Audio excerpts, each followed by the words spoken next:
Bonjour à tous, bienvenue pour cette cinquième, je crois, oui, cinquième vidéo solidaire. J'espère que vous êtes tous évidemment en forme, du moins du mieux qu'on peut l'être en ce moment.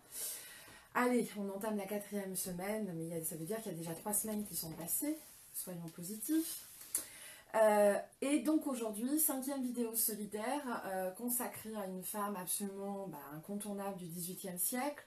Toujours bien sûr dans cette série de femmes en écriture, la fameuse Olympe de Gouges. Alors jusqu'à présent, j'ai beaucoup parlé de ces femmes en écriture à partir de l'épistolaire, pour une raison assez simple, c'est que c'est un de mes sujets d'étude, la lettre.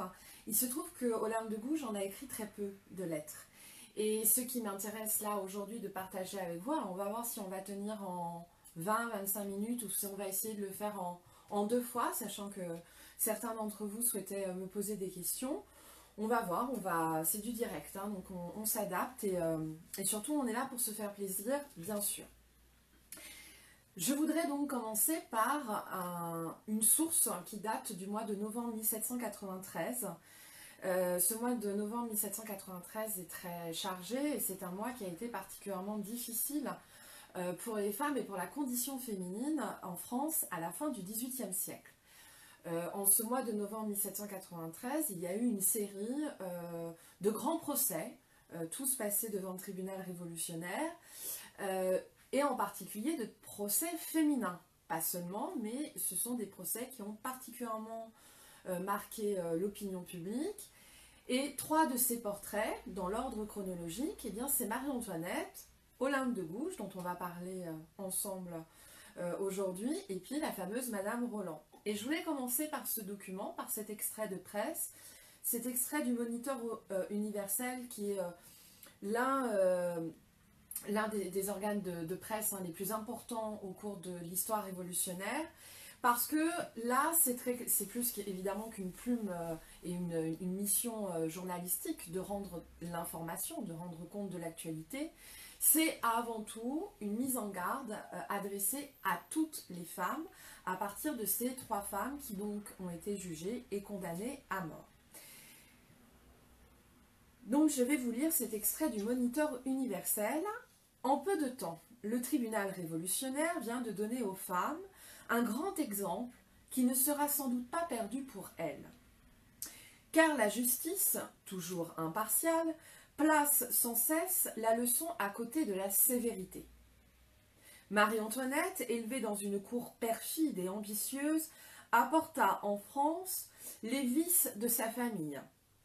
Elle sacrifia son époux, ses enfants et le pays qu'il avait adopté aux vues ambitieuses de la maison d'Autriche.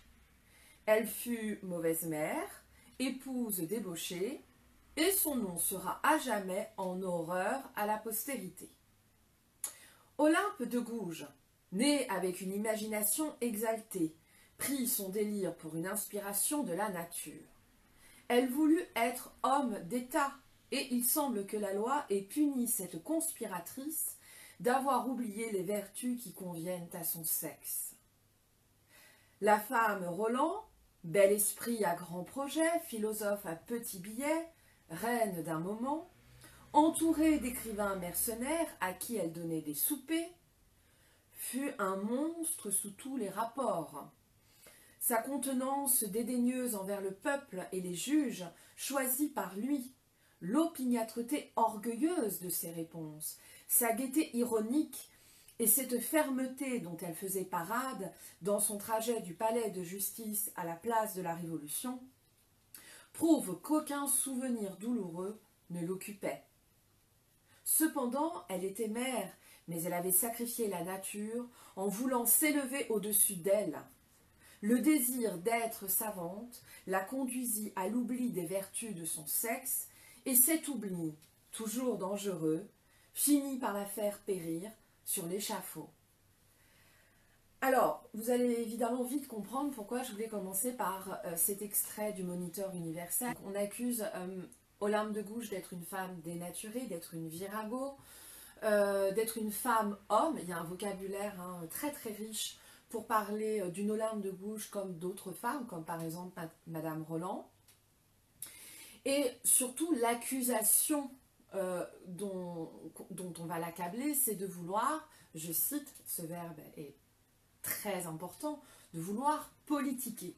C'est-à-dire que très clairement, à partir d'une femme comme Olympe de Gouges, comme une femme comme Marie-Antoinette ou Madame Roland, on rappelle à toutes les femmes qu'elles doivent retourner dans l'espace privé, dans l'espace domestique, s'occuper du mari, s'occuper du foyer, s'occuper des enfants et en aucun cas être présente dans l'espace public.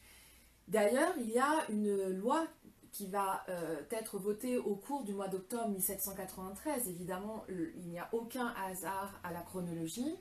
Dans le même temps que ces grands procès, qui sont à la fois des grands procès politiques et féminins, on interdit, on prend première mesure, on dissout tous les clubs politiques féminins.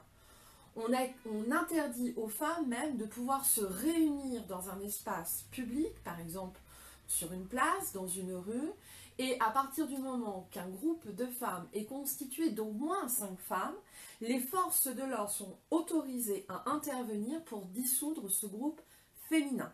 Donc le message est on ne peut plus clair du point de vue politique, et pas seulement évidemment du point de vue politique. Les femmes ne sont plus du tout autorisées à évoluer dans l'espace public, politique, alors qu'évidemment cette révolution a été un espoir immense pour ces femmes, et j'ai envie de dire en premier lieu bien sûr pour une Olympe de Gouges. Alors évidemment il ne s'agit pas toujours de voir d'un côté un XVIIIe siècle très progressiste et qui a évidemment accordé une place de plus en plus importante aux femmes, mais en tout cas pour un petit nombre d'entre elles, il a été possible d'évoluer, d'avoir des perspectives, y compris bien sûr du point de vue strictement professionnel. Le terme est peut-être un peu anachronique, mais en tout cas pour un certain nombre d'entre elles, ce fut le cas. Et quand est arrivée la période de la Révolution, bien sûr, elles ont été très enthousiastes parce qu'elles pensaient que justement cette révolution, eh bien, elle allait les intégrer dans son raisonnement et dans tous les progrès dont elle souhaitait doter l'humanité. Alors, Olympe de Gouges, c'est une femme qui est née au milieu du XVIIIe siècle. Elle est née le 7 mai 1748 à Montauban. Et sa naissance est extrêmement importante. Pourquoi? Parce que c'est ce qu'on appelle une enfant illégitime. C'est-à-dire qu'elle est née hors des cadres du mariage. Et, alors ce mot est évidemment très très moche, infiniment moche même, mais c'est ce qu'on appelle une bâtarde.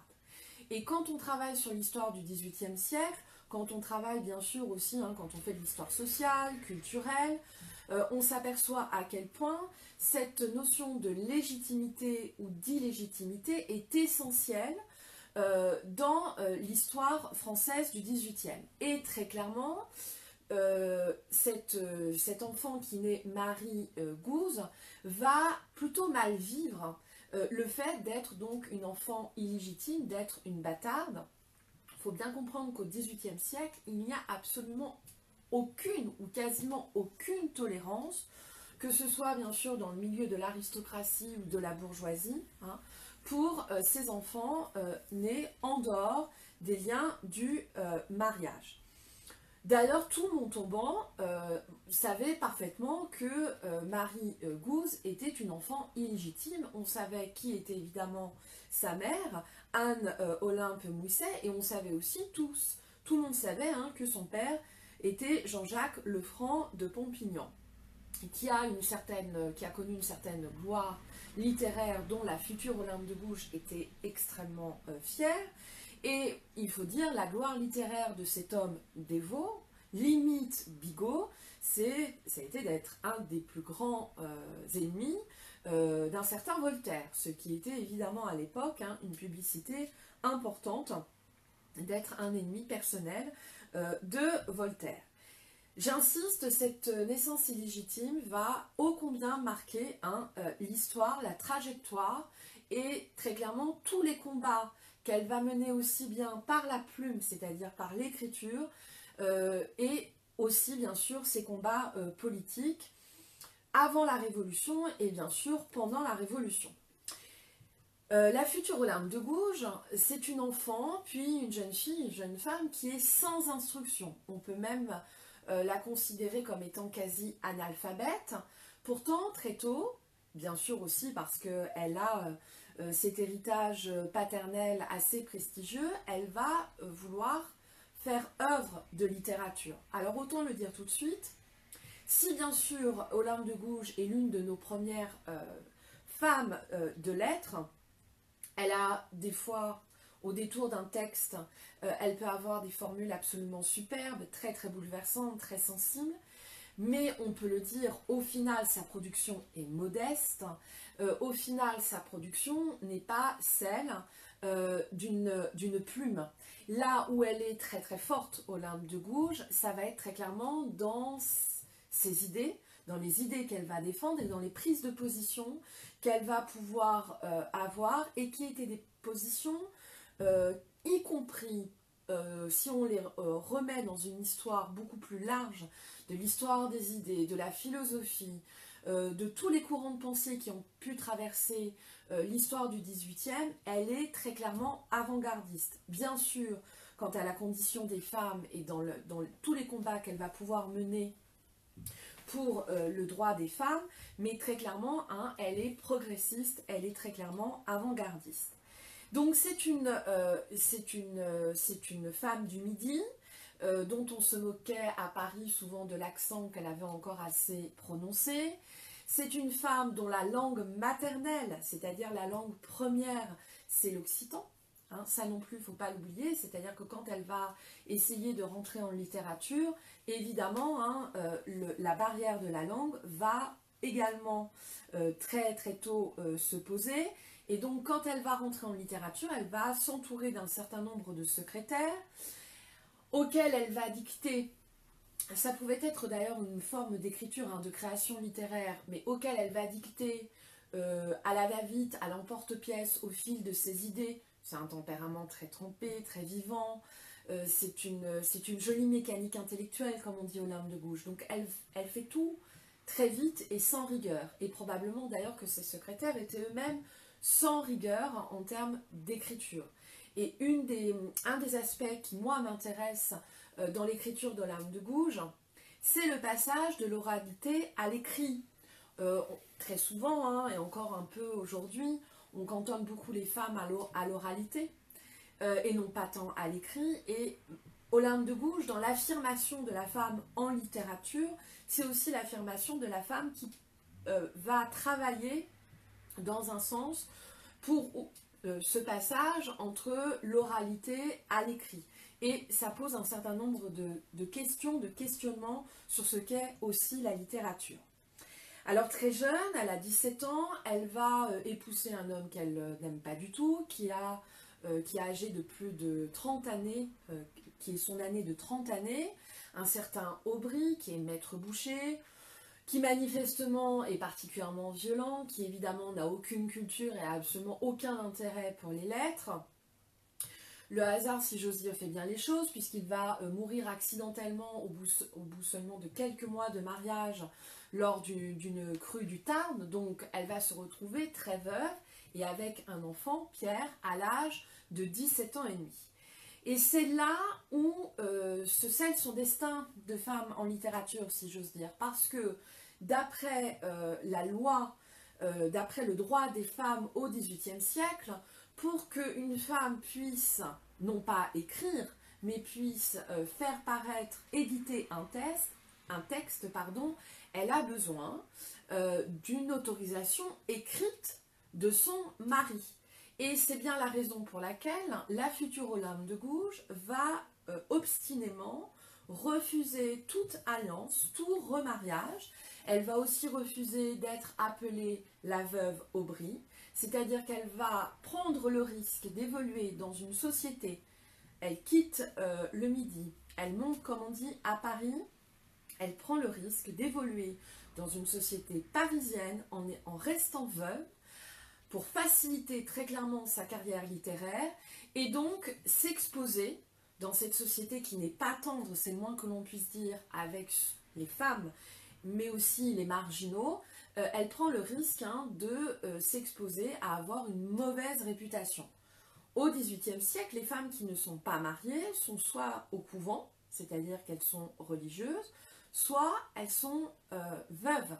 Et ça veut dire quoi? Ça veut dire qu'elle va évidemment mener, puisqu'elle est sans revenu, eh bien, il faut dire les choses, une vie au quotidien de courtisane, de femme qui est évidemment jetée à l'opprobre de l'opinion publique, parce que sa source principale de revenus, c'est d'être l'amante d'un riche financier. Et ça, bien évidemment, ça fait partie des contradictions du personnage, mais des contradictions qui sont avant tout des contradictions sociétales imposées à cette femme parce qu'elle, justement, elle est femme. Alors, j'ai envie maintenant quand même de vous parler de ses combats, et c'est là où évidemment, elle laisse un héritage littéraire et philosophique, les combats qu'elle a pu mener en tant que femme de lettres. Bien évidemment, le premier de ces combats, c'est en faveur des droits de la femme. Elle défend bien sûr l'idée des droits de l'homme, qu'elle considère comme inaliénables et qui sont pourtant refusés, y compris pendant la Révolution, aux femmes. Elle se fait très clairement une voix féminine, de la cause féminine. On ne parle pas évidemment encore de féminisme. Et surtout, sa force, sa première force, ça va être de confronter les hommes qui font la Révolution pour les hommes, par les hommes, à toutes leurs contradictions. Je vais vous donner quelques idées. Bien sûr, elle va militer pour l'égalité avec l'homme. Elle milite pour un mariage civil, une sorte de contrat social passé entre l'homme et la femme. D'ailleurs, elle condamne l'idée même du mariage religieux qui, pour elle, elle est déiste, n'est qu'une imposture. Elle milite pour l'instauration du divorce et l'instauration également d'une pension alimentaire. Elle milite pour la protection de la mère, quelle qu'elle soit, c'est-à-dire par exemple, bien sûr, et là ça fait écho à son enfance, et surtout à sa naissance d'enfant illégitime, que les filles mères par exemple soient protégées par la société. Elle milite également, et alors ça pour moi c'est une idée plus que révolutionnaire, et dont les féministes d'aujourd'hui devraient s'emparer, elle milite pour que les enfants soient protégés, je m'explique, y compris quand les enfants ont une mauvaise mère. C'est bien sûr au XVIIIe siècle que naît le mythe de l'amour maternel. Je vous renvoie à tous les travaux incontournables d'Elisabeth Badinter. Ce mythe de l'amour maternel, on a un peu tendance à oublier que se construit parallèlement l'image, la construction de ce que l'on appelle la mauvaise mère. Et pourquoi? Parce que l'on s'intéresse de plus en plus à l'enfant, qui n'est pas seulement un adulte en miniature et qui est bien évidemment un être à part entière avec sa propre individualité, ses propres sensibilités. Et donc elle souhaite que la société protège les enfants de ce que l'on appelle la mauvaise mère. Elle milite également pour la création de maternités, c'est-à-dire de lieux propres, de lieux décents pour accueillir les femmes en couche. Elle dénonce, et alors là c'est pareil, ça fait partie des contradictions, elle dénonce ce que l'on appelle la voilure forcée. Je l'ai dit tout à l'heure, les femmes qui vivent hors mariage au XVIIIe siècle sont pour la plupart d'entre elles obligées d'épouser la carrière religieuse, comme on dit. Et là, c'est pareil, elle s'inscrit dans tout un courant de pensée philosophique. Je pense en premier lieu à un Diderot, sa fameuse religieuse qui est un véritable chef-d'œuvre, qui milite pour non pas dénoncer Dieu, non pas, et ça c'est une grande incompréhension, non pas dénoncer Dieu, non pas dénoncer la religion, mais dénoncer la toute-puissance de l'Église catholique. C'est une déiste qui est foncièrement anticléricale. Et puis, en ce temps de la Révolution française, c'est évidemment tout à fait important, elle va jusqu'à défendre l'égalité entre les hommes et les femmes, y compris à l'armée. C'est-à-dire que quand la France, en Révolution, va prendre les armes à partir d'avril 1792, elle va faire partie des voix féminines, avec par exemple une Théroigne de Méricourt, à demander, à exiger que les femmes, elles aussi, puissent porter les armes, que les femmes puissent participer à l'effort de guerre, y compris sur le champ de bataille. Donc là, c'est pareil, hein, ce sont des aspects qu'on a un peu tendance à oublier, du moins dans le féminisme tel qu'il est défini aujourd'hui. Deuxième, si j'ose dire, champ de bataille défendu par Olympe de Gouges et qui en fait évidemment toute la modernité. Et je crois qu'elle a été probablement la première, en tout cas la première femme avec un Condorcet, avec un Brissot, à le comprendre que le droit des femmes est indissociable du droit des Noirs et plus généralement du droit des minorités. Elle est une femme de lettres qui va, pour l'essentiel, en dehors évidemment de tous ses écrits politiques, écrire énormément de pièces de théâtre. Elle en a écrit par dizaines, et l'une, probablement même la plus connue, c'est Zamore et Mirza ou le Renaufrage, qui très clairement est une pièce abolitionniste et qui, bien sûr, défend les Noirs, les présente comme étant, bien sûr, des hommes et des femmes à part entière comme les Blancs, donc elle démonte tous les préjugés racistes qu'il peut avoir à l'égard des Noirs, et évidemment qui dénonce ce commerce abominable, cet enrichissement des colons européens et en premier lieu français. Inutile de vous dire qu'elle a été détestée d'une partie de la société française, et en particulier parisienne, qui s'est considérablement enrichie depuis les plantations, depuis les îles. Elle est bien sûr, hein, si j'ose dire, sans mauvais jeu de mots, vous me pardonnerez, il est vraiment très mauvais, elle est la bête noire des colons français. On le voit hein, très clairement avant et pendant la Révolution. Et puis, dernier champ où elle se bat, et alors là, c'est pareil, c'est étonnamment moderne, c'est en faveur des plus pauvres. Ça s'inscrit bien sûr dans cette logique de défendre le droit des femmes, le droit des Noirs, mais aussi le droit, bien sûr, des plus pauvres. C'est-à-dire, elle va demander, elle milite pour la création d'ateliers nationaux. Ils existeront quelques mois au moment de la Révolution de 1848. Et elle va aussi demander la création de foyers pour les mendiants. J'insiste, Olympe de Gouges, on l'a redécouverte il y a, allez, on va dire 4 décennies à peu près, en premier lieu par l'historien Olivier Blanc, en second lieu par la femme de lettres Benoît Groult. Et Olympe de Gouges va renaître, si j'ose dire, non pas en France, mais elle va renaître dans toute la culture anglo-saxonne. Elle va renaître chez les Anglais, elle va renaître évidemment aux États-Unis, en étant très clairement considérée, puisque ça sera la première à faire le lien entre le droit des femmes et le droit des Noirs. Elle sera considérée comme la première féministe de notre histoire. Et elle va devenir une véritable icône de la lutte en faveur des femmes et en faveur des minorités et noires en particulier aux États-Unis et dans toute la culture anglo-saxonne. Et ça, c'est évidemment lié hein, aux idées qu'elle a pu défendre. Le temps file et je voudrais quand même vous lire un de ses écrits politiques qui est évidemment incontournable. Vous savez tous, ou du moins je vous rappelle, que l'un des premiers acquis fondamentaux de la Révolution française, c'est bien sûr l'adoption le 26 août 1789 de la Déclaration des droits de l'homme et du citoyen. Olympe de Gouges, tout le monde s'en moque que les femmes n'apparaissent pas dans le titre de cette Déclaration des droits de l'homme et du citoyen. Et d'ailleurs, hommes et femmes vont mépriser, vont se moquer de cette Olympe de Gouges qui prend la plume pour rédiger une déclaration des droits de la femme et de la citoyenne, qui n'est pas seulement une sorte de pastiche, il y a une véritable réflexion, il y a une dédicace, il y a un préambule et il y a au total 17 articles.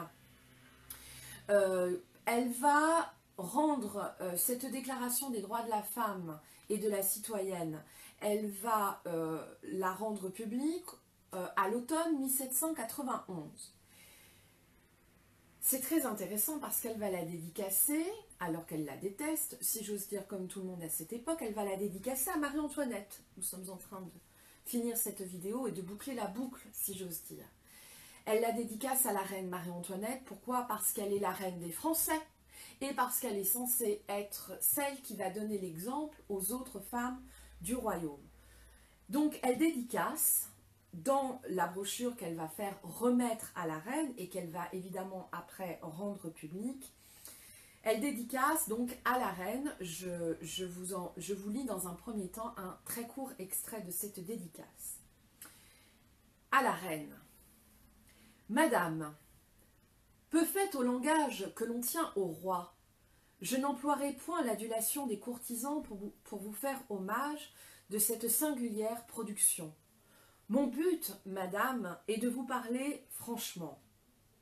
Je n'ai pas attendu, pour m'exprimer ainsi, l'époque de la liberté. Je me suis montrée avec la même énergie dans un temps où l'aveuglement des despotes punissait une si noble audace. Lorsque tout l'Empire vous accusait et vous rendait responsable de ces calamités. Moi seul, dans un temps de trouble et d'orage, j'ai eu la force de prendre votre défense. Je n'ai jamais pu me persuader qu'une princesse, élevée au sein des grandeurs, eût tous les vices de la bassesse. Donc ça, c'est le début de la dédicace qu'elle fait à Marie-Antoinette. Maintenant, le début de la Déclaration des droits de la femme et de la citoyenne. Un très court extrait. Non sans paradoxe, elle s'adresse aux hommes. Je la cite. « Homme, es-tu capable d'être juste? C'est une femme qui t'en fait la question. Tu ne lui ôteras pas du moins ce droit. Dis-moi, qui t'a donné le souverain empire d'opprimer mon sexe? Ta force? Tes talents? Observe le Créateur dans sa sagesse. Parcours la nature dans toute sa grandeur, dont tu sembles vouloir te rapprocher, et donne-moi, si tu l'oses, l'exemple de cet empire tyrannique. » Et pour finir, article 1er de la Déclaration des droits de la femme et de la citoyenne, article 1er. La femme naît libre et demeure égale à l'homme en droit. Les distinctions sociales ne peuvent être fondées que sur l'utilité commune.